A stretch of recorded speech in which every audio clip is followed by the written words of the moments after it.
Israel और Iran युद्ध में लगातार तनाव बढ़ रहा है। इसका अंदाजा इसी बात से लगाया जा सकता है कि अमेरिका ने 6 B-52 बॉम्बर विमानों को मिडिल ईस्ट में तैनात किया है, जो पारंपरिक बमबारी करने में सक्षम है ही। इसके अलावा ये न्यूक्लियर अटैक करने की भी क्षमता रखते हैं। लेकिन अमेरिका और इजराइल की चेतावनी और तैयारियों से ईरान के सुप्रीम लीडर अयातुल्लाह खामेनेई के हौसले डगमगाए नहीं है। खामेनेई का प्लान क्या है ये किसी को नहीं पता, लेकिन उनके बयान हर बार किसी बड़े तबाही की ओर इशारा करते हैं, जो ये सवाल हर बार पूछने को मजबूर कर देते हैं कि क्या खामेनेई इजराइल अमेरिका के खिलाफ कुछ बड़ा करने की तैयारी में है। 7 नवंबर को खामेनेई ने अमेरिकी राष्ट्रपति चुने जाने के बाद फिर से ट्वीट किए। लगातार कई सारे ट्वीट करके खामेनेई ने फिर एक बार इजराइल को ललकारा। गुरुवार 7 नवंबर 2024 की सुबह नेतृत्व विशेषज्ञों के एक समूह ने इस्लामी क्रांति के सर्वोच्च नेता इमाम खामेनेई से मुलाकात की, जिसकी एक तस्वीर भी खामेनेई ने अपने सोशल मीडिया साइट पर शेयर की है। इस बैठक के बाद खामेनेई ने काफी कुछ लिखा। खामेनेई ने लिखा, लेबनान, गाजा और फिलिस्तीन जैसी जगहों पर जिहाद के चल रहे काम मजबूत और शक्तिशाली है। ये प्रयास अंततः रेजिस्टेंस फ्रंट को जीत की ओर ले जाएंगे, जैसा कि हम मौजूदा घटनाओं और भगवान ने जो वादा किया है उससे देख सकते हैं। खामेनेई ने लिखा, ये दिन हमारे समय के महान और अथक सेनानी स्वर्गीय सैयद हसन नसरल्लाह की शहादत का 40वां दिन है।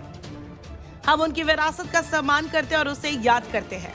हम शहीदों इस्माइल हनिये, सफीउद्दीन, यहया सिनवार, निलफोरुशान और रेजिस्टेंस के दूसरे सभी बहादुर शहीदों की स्मृति का सम्मान करते हैं।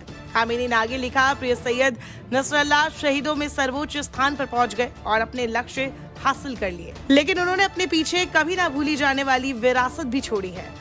सैयद नसरल्लाह के साहस, ज्ञान, धैर्य और ईश्वर में विश्वास की बदौलत हिजबुल्लाह मजबूत और शक्तिशाली हो गया है। सभी प्रकार के हथियारों और मीडिया उपकरणों से सुसज्जित दुश्मन का सामना करने के बावजूद हिजबुल्लाह ने साबित कर दिया है कि उसे हराया नहीं जा सकता और ऐसा कभी नहीं होगा। ज़ायनी शासन का लक्ष्य हमास के नेताओं को मारकर उसे नष्ट करना था, ये सोचकर कि इससे आंदोलन समाप्त हो जाएगा। हालांकि हमास ने लड़ाई जारी रखी है, जो ज़ायनी शासन की योजना की विफलता को दर्शाता है। खामेनेई ने एक ट्वीट में अमेरिका पर भी निशाना साधा और लिखा, संयुक्त राज्य सरकार के हाथ खून से रंगे हैं। गाजा और लेबनान में किए गए अपराधों में अमेरिका ज़ायनी वादियों का घोषित सहयोगी है। हिजबुल्लाह मजबूत है और लड़ाई जारी रखे हुए है। इतना ही नहीं, एक और ट्वीट में खामेनेई ने लिखा, लेबनान और दूसरी जगहों पर कुछ लोगों का मानना है कि हिजबुल्लाह कमजोर हो गया है और उन्होंने उसके कामों की आलोचना करना भी शुरू कर दिया है। वो अपनी सोच में गलत और गुमराह है। 7 अक्टूबर 2023 को हमास के हमले के बाद से इजराइल गाजा पर कहर बनकर टूटा है। गाजा में 40,000 से ज्यादा महिलाओं, बच्चों समेत लोगों की मौत हो गई है। इस नरसंहार के पीछे इजराइल का सिर्फ एक मकसद रहा है, दुश्मन हमास संगठन का खात्मा। इजराइल ने एक एक कर हमास के कई टॉप कमांडर्स और चीफ को मौत की नींद सुलाया। लेकिन ये बात भी सच है कि युद्ध के 1 साल बाद भी इजराइल हमास का नामो निशान नहीं मिटा पाया। हमास अब भी इजरायली सेना को और उसके सैन्य अड्डों पर हमले कर रहा है। यही हाल हिजबुल्लाह का है। हिजबुल्लाह ने अमेरिकी राष्ट्रपति डोनाल्ड ट्रंप के आने के बाद भी अपनी कार्रवाई नहीं रोकी। उसने 9 नवंबर को इजराइल पर 5 रॉकेट दाग दिए।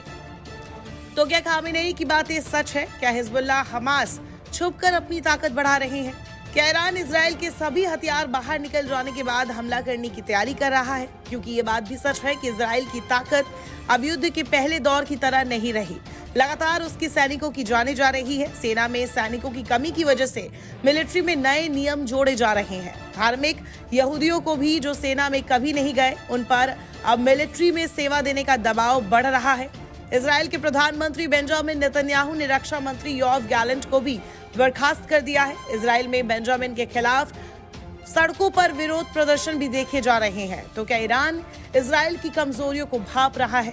ईरानी सुप्रीम लीडर की चेतावनी सिर्फ गीदड़ भभकी है या फिर ये तबाही से पहले के संकेत है?